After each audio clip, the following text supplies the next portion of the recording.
At kami pa rin ang inyong mga kasama. Magandang umaga. Ako si Weng de la Peña. Ako po si Buddy Obera. Tuloy-tuloy pa rin. Ito pong balita muna tayo. Maynila, 2 foreigner na ang magkasunod na nabiktima ho ng pagnanakaw sa magkahiwalay na lugar. Unang dumulog sa MPD ang isang 21 anyos na Thai national na si Suraya Pomela So, na pinasok daw ng magnanakaw ang loob ng kanyang kwarto sa Sogo Hotel sa Recto. Natakay sa kanya yung kanyang iPhone 5 na nagkakalaga ng 30,000 pesos. Isang Koreano naman ang natukutan sa bahagi ng Remedios Circle sa Malate, Maynila. Ang sabi ng biktimang si Yeon Ming Jok, naglalakad ho lamang siya sa nasabing lugar na bandang 12:30 ng madaling araw nang mapansin niyang nawala na yung kanyang Samsung Galaxy S3. Patuloy hong iniimbestigahan ng pulisya ang dalawang insidente kung saan tinutugis na ang mga suspect na rin. Buti, alam nila agad. Sa Makati naman ito, arestado isang minor de edad matapos mang-hold up na isang pampaserong bus. Kinilala ang biktima sa alias Boy, 14 anyos, sa residente ng Fairview, Quezon City.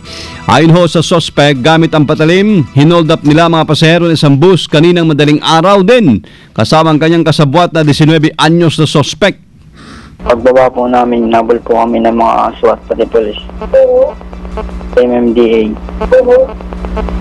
Siyang dalawang kasama ko, pinupukan, dumakbay pa rin po. 14 anyos ho yan, ha? Inamin ng suspect na hindi siya nag-aaral at pinambibili niya ng pagkain at maggamit niya ang kanyang kinikita sa pang-hold up. May nagliyab ho na kotse sa Quezon City. Si Rambo Labay andon. Alamin natin kung saan yan. Rambo, iradyo mo. Naapula na ang kotseng nagliyab kanina sa kanto ng Timog Avenue at Ibordonasa sa Barangay South Triangle, Quezon City. Ayon kay Norly Lariosa, 60 anyos, galing siya dito sa lungsod ng Quezon, papunta sana sa Taguig sa International School, at habang binabagtas ang kabahan ng Timog Avenue ay meron namanong mga motorista ang nagsabi na nag-aapoy na ang ilalim ng kanyang sasakyan. Kaya't kagadendong itinabi ang kanyang sasakyan na Nissan Sentra kulay puti na may plakang Whiskey Jol 5 Papa 269, at dito'y bigla na lamang lumiyab at nasunog yung makina ng kanyang sasakyan. Kagad na humingi ng tulong sa mga barangay tanod at kagad namang humingi ng tulong mga barangay tanod sa bumbero na kagad namang nagresponde at binomba ang apoy, at sa ngayon ay naapula na ang naglagablab na apoy kanina sa kanto ng Timog Avenue at sa Ibordonasa sa lungsod ng Quezon. Kasama mo sa Quezon City para sa DCXL 558. Ako si Silvestre Labay, Tata Carmen. Salamat, Silvestre. DCXL Bulat Palaro Viva! Piba? Napiba? Viva Asia Update. Palop na ito mga kasama, umaasa po si Gilas Pilipinas Head Coach Jod Reyes na magluluwag ang PBA management para hindi sila mahirapan sa pagganap sa 2014 next year na FIBA World Championship sa Spain. Ayon kay Coach Jod, kinakalaan nila ang kooperasyon ng PBA lalo sa pagpayag sa mga players po ng Gilas Pilipinas na naglalaro sa iba't ibang nilang koponan. Dagdag pa ng ating national head coach, mahaba pa naman ang panahon kahit marami pang mangyayari lalo na sa bubuo o yung kasama sa koponan.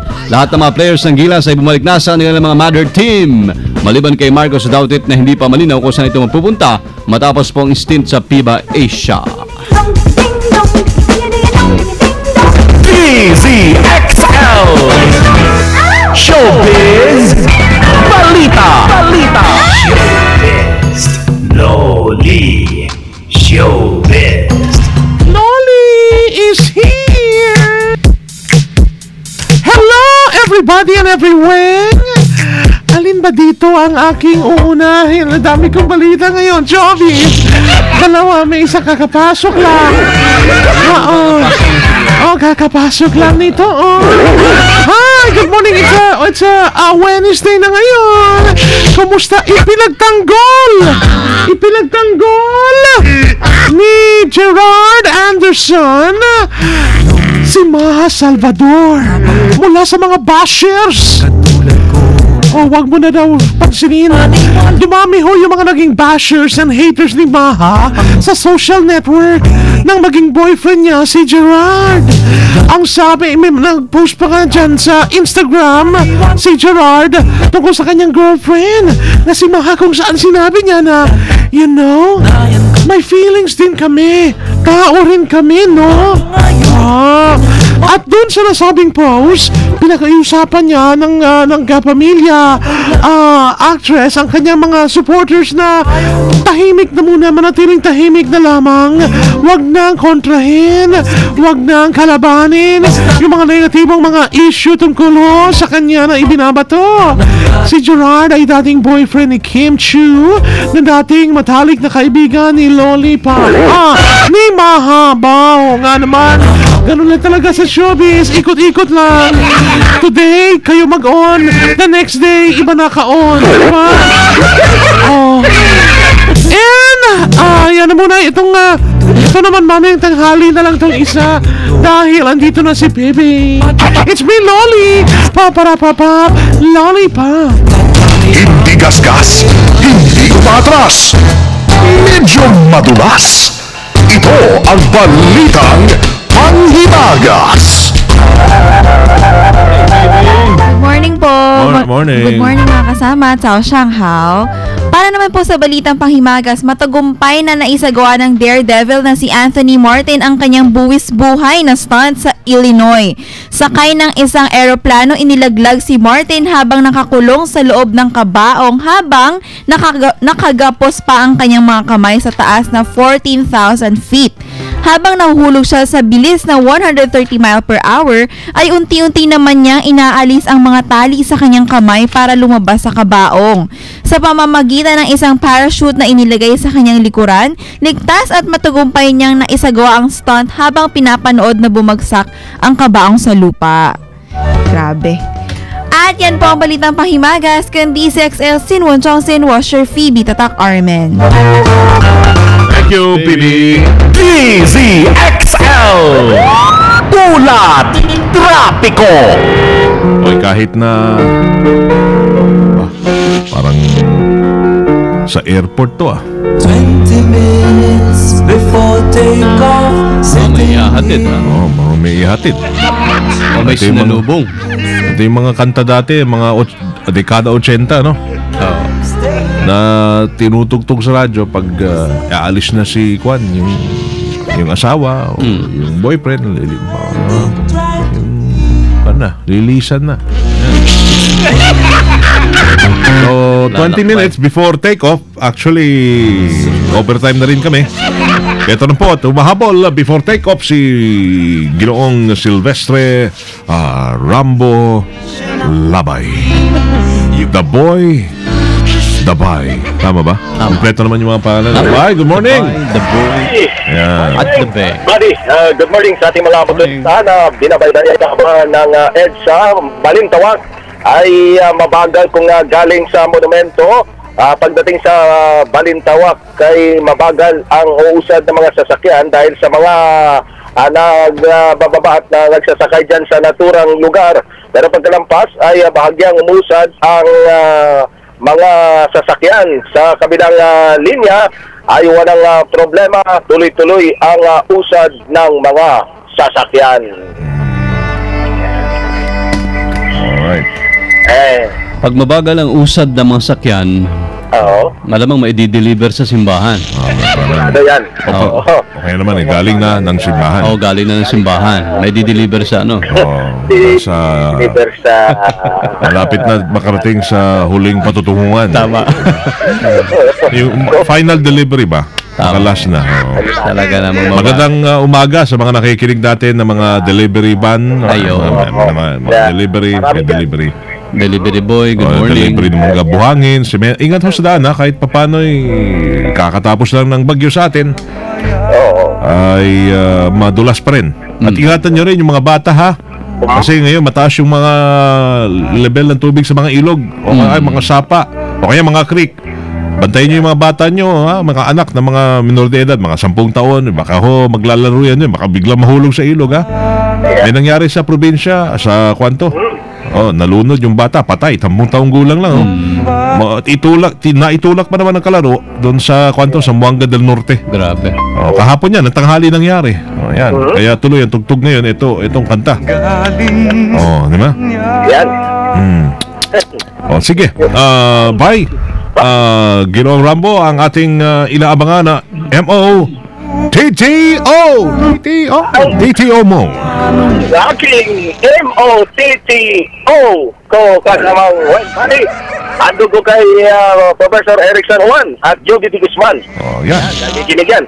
Si paring Earl Saludar, lalo na, ang aking partner lagi, si Earl Saludar.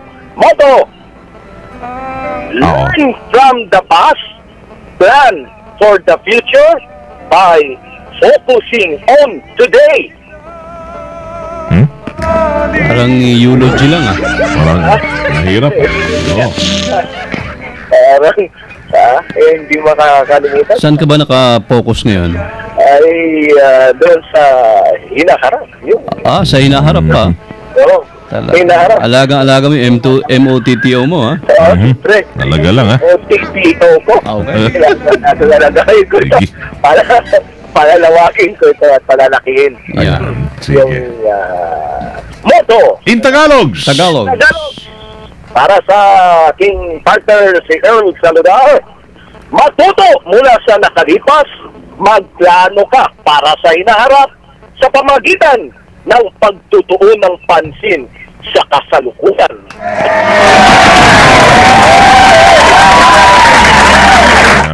Magandang kwan yan, magandang habilin yan, diba? Tama yan, magandang dapat lang naman. Okay na, kailangan maikintal sa kaisipan ng ating mga kababayan. Tama. Na hindi nila may kalimutan, may tanim sa kanilang isipan upang maisagawa ang ating MOTTO ko. Ayos. Thank you, bye. Salamat po. Thank you very much. Kasamang Weng Buddy. Kasama mo sa kahabaan ng EDSA Balintawak, Silvestre Labay Tatak, RMN.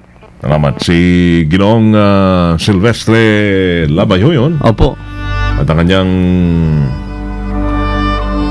sa ating huling huling bahagi ng programa natin. Alas 7:35 po na umaga, hatid ng PhilHealth. Diretso na kami. Ay, sa mga mister, para hindi mo makalimutan, huwag kalimutan para pampagana kay mister, ha? Ay ang Robust. Dahil sa Robust, astig ka. Available ho yan sa Mercury Drugstore, sa Watson's, Generics Pharmacy, Generica SM at Rustan Supermarkets at all leading drugstores and supermarkets nationwide. Robust, para sa lalaking astig at hindi umurong sa anumang laban. Bye. Dire-diretso mga naglalagablabo ng mga balitang tataka namin ang inyong napakinggan dito lamang sa DZXL 558. Tempong umaga ng Miyerkules na tayo, 14 na Agosto 2013. Kasama nyo sa serbisyo publiko from the city of Zambo, Eliseres Primo Hermano, Weng de la Peña. From the province of Occidental Mindoro, mabuhay, ako si Buddy Obera. At kami ho ay Tatak RMN. Naglalagablab na mga balita. Sumayin niyo ang 15 minutong kalipunan ng mga pinakahuling kaganapan sa Kalakang, Maynila, sa ating bansa at saan mang dako ng mundo. Naglalagablab